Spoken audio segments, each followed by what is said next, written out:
राष्ट्रीय राजधानी दिल्ली से 144 किलोमीटर दूर राष्ट्रीय राजमार्ग 24 पर स्थित मुरादाबाद शहर में 140 एकड़ के विशाल परिक्षेत्र में स्थित तीर्थंकर महावीर यूनिवर्सिटी विद्या ग्रहण करने का वो मंदिर है जहां देश विदेश के 14,000 से अधिक विद्यार्थियों के भविष्य का निर्माण किया जा रहा है। और ये सब संभव हो पाया है यूनिवर्सिटी के चांसलर श्री सुरेश चंद जैन के सहयोग से। ये वो शख्सियत हैं जिन्होंने जैन समाज में शिक्षा के स्तर को नए आयाम पर पहुंचाया है। जैन ज्वेल्स में आज हम मिलेंगे तीर्थंकर महावीर यूनिवर्सिटी के चांसलर श्री सुरेश जैन से। जय जिनेंद्र दर्शकों, मैं हूं रवलीन कौर और आप सभी का स्वागत है जिनवाणी चैनल के खास कार्यक्रम जैन ज्वेल्स में। जैन ज्वेल्स एक स्पेशल प्रोग्राम जहां हम आपको रूबरू कराएंगे जैन समाज के कुछ ऐसे जैन रत्नों से जिन्होंने अपने हार्ड वर्क और स्ट्रगल से अपनी सक्सेस स्टोरी लिखी है। और आज के इस एपिसोड में हम आपको मिलवाएंगे तीर्थंकर महावीर यूनिवर्सिटी के चांसलर सुरेश जैन जी से।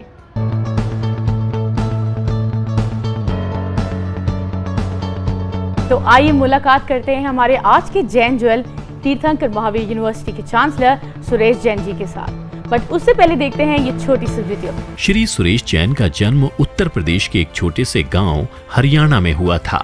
माता पिता के संस्कारों और उनसे मिली प्रेरणा का ही असर है कि आज मध्यम वर्गीय परिवार का बालक सुरेश अपने परिवार के ही नहीं बल्कि समूचे शिक्षा जगत के लिए एक रोल मॉडल के रूप में स्थापित हैं। Welcome to the show sir. Sir, हम सबसे पहले जानना चाहेंगे कि आपकी लाइफ जर्नी कैसी रही, आपकी ज़बानी आप थोड़ा सा बताएं हमारे दर्शकों को। नॉर्मल लाइफ हमने शुरू की, यहाँ से 20 किलोमीटर दूर एक गांव है जिसका नाम हरियाणा है।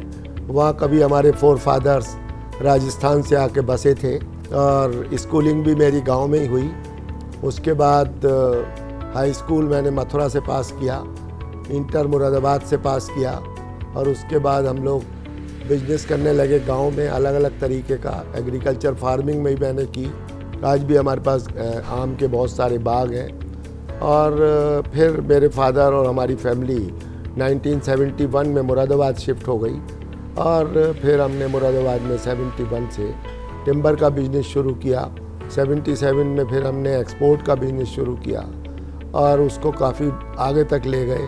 फिर खंडसारी क्रैशर भी बीच में किया और 2001 से फादर की इच्छा थी कि हम जो गांव में भी उन्होंने एक इंटरमीडिएट कॉलेज बनाया था कि हम यहाँ भी अब भगवान ने हमें बहुत कमाई कराई है, बहुत पैसा अब हमारे पास है, तो हम यहाँ भी कुछ सर्विस टू द सेक्टर समाज को करें।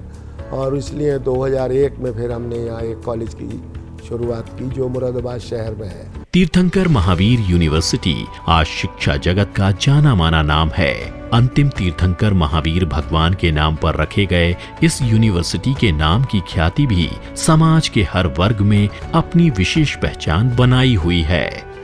हर किसी का एक इंटरेस्ट होता है when you start up something.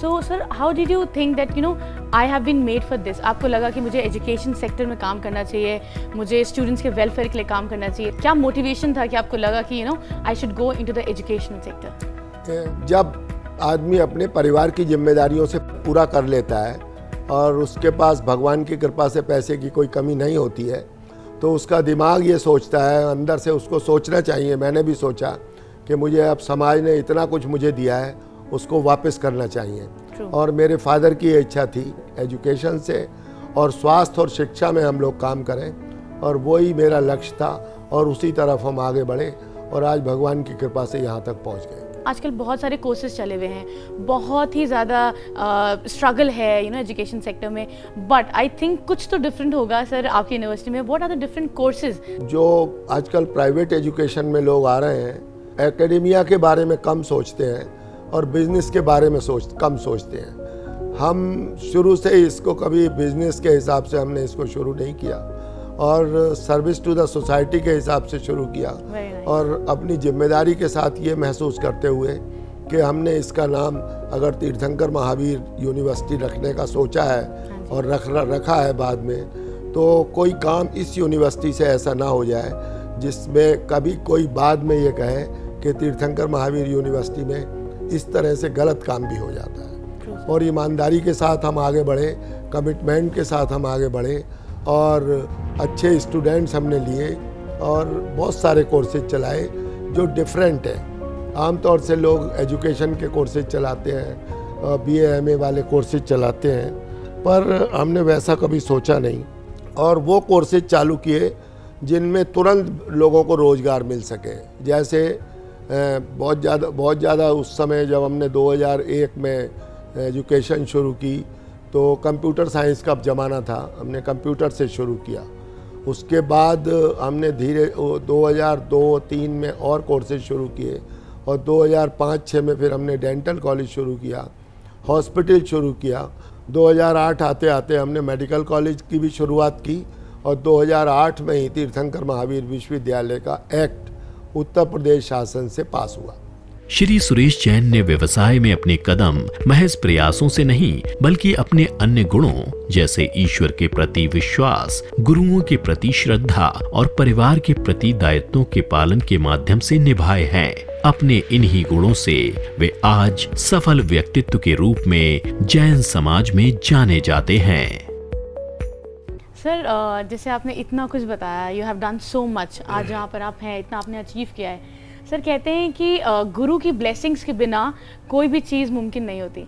तो सर हम जानना चाहेंगे आप कौन से महाराज जी का आप फॉलो करते हैं और आपको लगता है कि इनके बिना मैं कुछ नहीं हूँ। सर वो थोड़ा सा मैडम, चूँकि हम दिगंबर जैन हैं इसलिए जितने भी दिगंबर साधुओं से मेरा परिचय होता है वो मैं उसको हमेशा बना के रखता हूँ और समय समय पर उनसे मिलता भी हूँ, उनको यूनिवर्सिटी में इन्वाइट भी करता हूँ।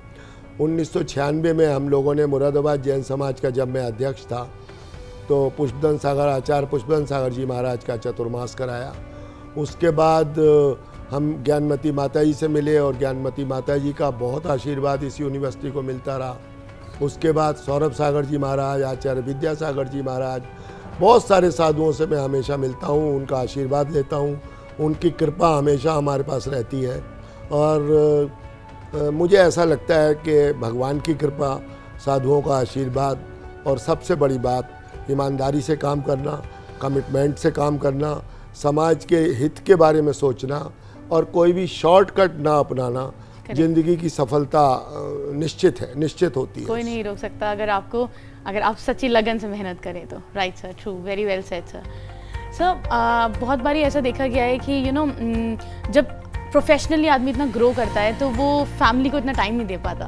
तो how do maintain the balance? हम जानना चाहेंगे कि आप अपना मूड फ्रेश करने के लिए या फिर फैमिली को टाइम देने के लिए एग्जैक्टली कैसे आप बैलेंस करते हैं between your professional and the personal life? नहीं, फैमिली के साथ मेरा जो इतना टाइम मेरे पास है कि मैं टाइम को मैनेजमेंट बहुत अच्छे से करता हूँ। सुबह 10-11 बजे तक मैं फैमिली के साथ होता हूँ, उसके बाद फिर लंच में फैमिली के साथ होता हूँ, शाम को फिर 6-7 बजे के बाद फैमिली के साथ होता हूँ। बच्चे हैं, मेरे ग्रैंडसन है, ग्रैंड डॉटर है, मेरी वाइफ है, मेरा बेटा है, उसकी बहू है, सब लोग हम एक दोस्तों की तरह से फैमिली में के साथ रहते हैं। साथ में घूमने जाते हैं, साथ में सिनेमा देखने जाते हैं, साथ में चर्चा करते हैं वगैरह वगैरह। और बड़ी बात यह है कि मैं फालतू चीज़ों में अपना समय ख़राब नहीं करता। बिजनेस में थोड़ा अपने यूनिवर्सिटी को समय देता हूँ, समाज की सेवा को देता हूँ और उसके बाद फैमिली को देता हूँ और सोशल सर्विसेज या जहाँ धार्मिक कार्यक्रम होते हैं वहाँ देता हूँ। और मुझे लगता है कि मेरे पास समय ही समय होता है। समय को आप ठीक से मैनेज करिए, ऑफिस का आप तो 3-4 घंटे में पूरा कर सकते हैं। बाकी आपके पास बहुत काम है सोशल सर्विस करने के लिए, फैमिली को समय देने के लिए, राजनीतिक लोगों से बात करने के लिए और तमाम चीज़ों के लिए। अगर आप टाइम को ठीक से मैनेज करें और आप अपने टाइम को बर्बाद ना करें तो आपके पास टाइम की कोई कमी नहीं होती। बहुत बारी देखा गया ऐसे, जैसे आपने बोला कि मैं अपनी फैमिली को टाइम देता हूँ एंड आप अपनी रिस्पॉन्सिबिलिटीज़ एंड ड्यूटीज़ बहुत अच्छे से निभा रहे हैं। सर ऐसा कोई वाक्य जहाँ आपको लगा हो कि आपके फादर ने कोई आपको ऐसी सीख दे के गए हों या आपको लगा कि वो चीज़ आज आप अपने बच्चों को देते हैं और आप उसकी वजह से आगे बढ़े हों? सही बात मैं आपको बताऊँ कि मैं जो आज इतने चांसलर के पद पे पहुंचा हूं और ये इतनी बड़ी यूनिवर्सिटी हम लोगों के पास है, मेरे फादर का, मेरे ग्रैंडफादर का, मेरी ग्रैंड मदर का, मेरी मदर का, मेरे मामा का, मेरी मामी का, मतलब एक सबका पुण्य होता है। जब पूरी फैमिली में सभी लोगों का पुण्य होता है तो आदमी को आगे बढ़ने से फिर कोई रोक नहीं सकता। Like we say that if you have a family, you have everything. Education में अगर हम लोग आए हैं तो ये मेरे फादर की देन है, क्योंकि 1966 में भी हमने गांव में उन्होंने एक इंटर कॉलेज बनाया था जो आज बहुत अच्छे से चल रहा है और मैं उसका मैनेजर हूँ, और वो भी माइनॉरिटी स्टेटस है, और तीर्थंकर महावीर विश्वविद्यालय भी माइनॉरिटी यूनिवर्सिटी है, और इसके लिए हम जैनियों के साथ विशेष रूप से जुड़े रहते हैं। मैं कहना चाहूँ अगर एक शेर में तो आपको कहता हूँ कि मैं डूबता हूँ समंदर उछाल देता है। मैं कोई गलती भी करता हूँ तो वो भी ठीक हो जाती है। कभी मुझे ज़िंदगी में कभी मुझे हार्डनेस कभी नहीं मिली, दिक्कतें कभी नहीं आई, क्योंकि मैंने रास्ता अपना बहुत सीधा रखा, ईमानदारी का रखा और स्ट्रेट फॉरवर्ड रखा। तो ना मुझे कोई भी झूठ बोलने की ज़रूरत पड़ती है, ना मुझे कोई तंग करता है। सबके लिए मैं, स्टूडेंट्स के लिए मैं सबके लिए एक हूँ। एडमिशन में ज़रूर मैं जैन स्टूडेंट्स को वरीयता देता हूँ और स्कॉलरशिप भी देता हूँ, पर बाद में स्टूडेंट्स को बहुत ही अनुशासित रखता हूँ और अनुशासन सिखाकर और ज़िंदगी में वो कुछ बन सकें ऐसा बनाकर मैं यहाँ से अपने स्टूडेंट्स को भेजता हूँ। आज स्टूडेंट्स मुझे अपना आइकॉन समझते हैं और मैं उनकी ज़िंदगी में उनको केवल और केवल कामयाबी मिले। और लोग अक्सर कहते हैं कि आप अपना कोई गोल बना लीजिए, पर मैं हमेशा मना करता हूँ स्टूडेंट्स के कोई गोल मत बनाइए। एक जहाँ तक भी पहुँच जाएं उसके बाद अगले स्टेप की तैयारी करिए। उस स्टेप पे पहुँच जाएं तो उस अगले स्टेप की तैयारी करिए। अगर आपने ये एक ऊंचाई तय कर ली, एक गोल तय कर लिया, तो आगे कैसे बढ़ोगे? इसलिए हमेशा ऊपर की तरफ सोचो, आगे की तरफ सोचो, अच्छाई की तरफ सोचो। इस लक्ष्य को लेकर मैं चलता हूँ और मैं अपने स्टूडेंट्स को भी ये ट्रेनिंग देता हूँ कि इस तरह से जाओ तीर्थंकर महावीर यूनिवर्सिटी से और हमारे एम्बेसडर बन के भीड़ में भी खड़े हो तो अकेले दिखाई दो। बिल्कुल ठीक कहा सुरेश जी ने, अपने रूट्स को कभी नहीं भूलना चाहिए क्योंकि वही आपकी आइडेंटिटी बनाता है। सर, एक आखिरी सवाल हमारा है आपसे, कोई एक स्पेशल मैसेज जो आप हमारे दर्शकों को देना चाहें जिनवाणी चैनल के माध्यम से? देखिए, मैं जिनवाणी चैनल से बेसिकली बहुत प्रभावित हूँ।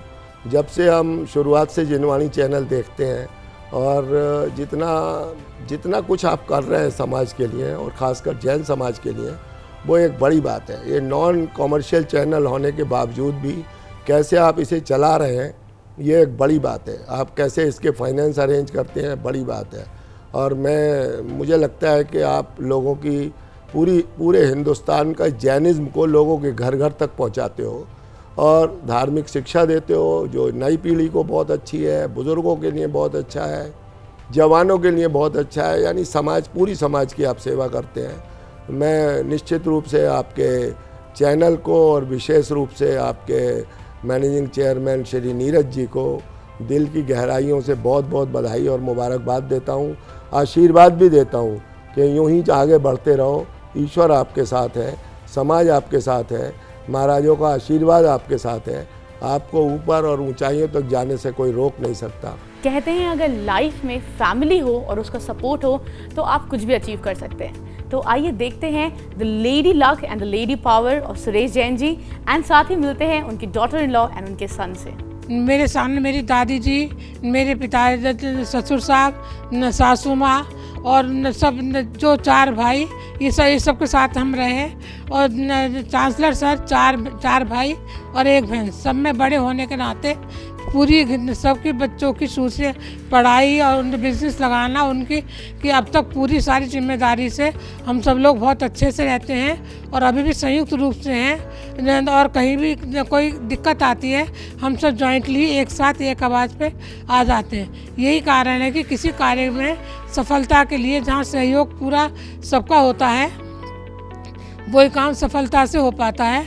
और हमने कभी भी इन्हें काम में, किसी भी काम में जो इन्होंने बिजनेस पे कोई भी काम आगे करना चाहा, हमने कभी इनका अवरोध नहीं कहा और इन्हें बल्कि उत्साहन दिया। घरेलू समस्याओं से मुक्त करके इन्हें का पूरा ध्यान बिजनेस पे और अपनी लाइफ को आगे बढ़ाने में ही लगाया, ताकि घर की तरफ की चिंताओं से, पारिवारिक चिंताओं से इनका हमने मुक्त रखा। और यही कारण है कि हम दोनों की मतलब भावना कि यहाँ तक पहुँचे और हमारी धार्मिक भावनाएं, धार्मिक सोच दोनों की एक है और इस समय हम अपनी सब जिम्मेदारियों से मुक्त हो चुके हैं। इसलिए हम साधु संतों में, महान और तीर्थ यात्रा में सब जगह हम सब एक साथ जाते हैं। बेसिकली तो हम लोग एजुकेशन लाइन में हम लोग 2001 से हम लोग आए हैं। हम लोग बेसिकली गांव को बिलोंग करते हैं। फादर की मेरा जन्म वही गांव में ही हुआ है, मेरा जन्म भी इवन गांव में ही हुआ है। शुरू में जब हम लोग 1969 में हम लोग गांव से यहाँ आए थे, सिटी में आए हैं और उसके बाद जो है पापा ने डिफरेंट बिजनेस करे, सीमेंट का करा, कपड़े का करा, एक्सपोर्ट का करा। फिर हम लोग 2001 में जो है एजुकेशन लाइन में आए हैं। 2001 में हमने BCA स्टार्ट करा था केवल, उसमें उस टाइम केवल 36 स्टूडेंट्स थे और आज हमारी यूनिवर्सिटी में करीब 14,000 स्टूडेंट्स हैं और एक ह्यूज बड़ा कैंपस है, करीब 140 एकड़ का ये कैंपस है। क्योंकि 3 चीज़ें उनकी मुख्य हैं। एक तो वो कहते हैं कमिटमेंट पूरा होना चाहिए आपका हर हालत में, दूसरा आप ऑनेस्टी होनी चाहिए लाइफ में और तीसरा कुछ भी शॉर्टकट आपको नहीं करना चाहिए। 50% स्कॉलरशिप हम ट्यूशन फीस पे दे रहे हैं, 40% की स्कॉलरशिप डिस्काउंट हम उस पर जो हॉस्टल फीस है उस पर दे रहे हैं। और हम लोग चाहते हैं, सोसाइटी के लिए कुछ करना चाहते हैं, सोसाइटी के स्टूडेंट्स आगे बढ़ें और हमारी इस यूनिवर्सिटी का बेनिफिट्स लें। यहाँ से जुड़कर मुझे कभी ऐसा लगा ही नहीं कि क्या कहते हैं मैं किसी दूसरे घर में आई हूँ। मुझे ऐसा ही लगा हमेशा कि क्या कहते हैं मैं अपने मम्मी पापा का घर छोड़ के दूसरे मम्मी पापा के घर में आई हूँ। हम लोग हमेशा से ही एक तरीके से मैं कहूँगी कि एजुकेशन फील्ड में ही थे, क्योंकि जो मेरे दादाजी थे प्रेम प्रकाश जैन जी, और हरियाणा कॉलेज, वहाँ पर हमारा एक छोटा सा एक कॉलेज था। उस कॉलेज को देख कर ही पापा के मन में एक ऐसा आया कि क्या कहते हैं हमें एजुकेशन फील्ड की तरफ ही आगे बढ़ना चाहिए। और आज उसी का ये परिणाम है या उसी का फल है कि दादाजी का आशीर्वाद आज एक यूनिवर्सिटी के रूप में आगे बढ़ रहा है। मुझे तो बहुत अच्छा लगता है क्योंकि पापा को एक जेम के रूप में सम्मानित किया गया है और वो इसके हकदार भी हैं। मैं इस चीज़ को मानती हूँ कि वो इसके हकदार भी हैं। जिस तरीके से उन्होंने यूनिवर्सिटी के लिए, समाज के लिए, हर चीज़ के लिए काम करा है, वो इस चीज़ को डिजर्व भी करते हैं और हमारा पूरा परिवार इसको लेके बहुत खुश है कि उनको एक जैन रत्न के रूप में सम्मानित किया गया है। Thank you so much sir for the lovely message. And ये थे हमारे साथ आज जैन रत्न सुरेश जैन जी, जिन्होंने अपनी स्ट्रगल और हार्ड वर्क से लिखी है अपनी सक्सेस स्टोरी और बन चुके हैं दूसरों के लिए इंस्पिरेशन एंड एक रोल मॉडल। सर छोटी सी रिक्वेस्ट है, एक छोटी सी भेंट है सर जिनवाणी चैनल की तरफ से आपके लिए। आप अपनी फैमिली को अगर साथ में बुलाएंगे प्लीज सर। जी। श्री सुरेश चंद जैन जी ने जिनवाणी चैनल द्वारा आयोजित अंतर्राष्ट्रीय जैन भजन गायन प्रतियोगिता सुर विद्या में मुख्य प्रायोजक के रूप में सहयोग देकर इस प्रतियोगिता को सफल बनाने में महत्वपूर्ण भूमिका निभाई। श्री जैन के इस सहयोग हेतु प्रोत्साहन देने के निमित्त से जिनवाणी चैनल ने सुर विद्या ग्रैंड फिनाले के अवसर पर समस्त गणमान्यों की उपस्थिति में उन्हें संरक्षक के रूप में सम्मान प्रदान किया।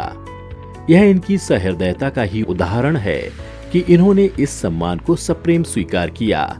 आचार्य श्री विद्यासागर जी महाराज को समर्पित जिनवाणी चैनल के खास कार्यक्रम सुर विद्या भजन गायन प्रतियोगिता के लिए ढेर सारी बधाइयाँ और शुभकामनाएं। आचार्य शिरोमणि विद्यासागर जी के आशीर्वाद से इस कार्यक्रम से जुड़कर मैं खुद को सौभाग्यशाली समझता हूँ। आचार्य श्री का आशीर्वाद तीर्थंकर महावीर विश्वविद्यालय पर और सभी पर हमेशा बना रहे। आज के हमारे जैन ज्वेल्स के एपिसोड में हमने आपको मिलवाया तीर्थंकर महावीर यूनिवर्सिटी के चांसलर सुरेश जैन जी से, जिन्होंने ये प्रूव कर दिया कि एजुकेशन कितनी इम्पोर्टेंट होती है कामयाबी हासिल करने के लिए। और साथ ही साथ उन्होंने ये भी प्रूव कर दिया कि अगर जज्बा हो मेहनत करने का तो कोई भी आपको नहीं रोक सकता अपने सपनों को पूरा करने से। उन्होंने ना ही अपना भविष्य बनाया, साथ ही साथ अपकमिंग जनरेशन का भी भविष्य सिक्योर कर दिया है। आज के लिए बस इतना ही। हम फिर हाजिर होंगे ऐसे ही एक जैन रत्न और उनकी इंस्पायरिंग स्टोरी के साथ। तब तक के लिए देखते रहिए जिनवाणी चैनल। मैं हूं रवलीन कौर। जय जिनेंद्र।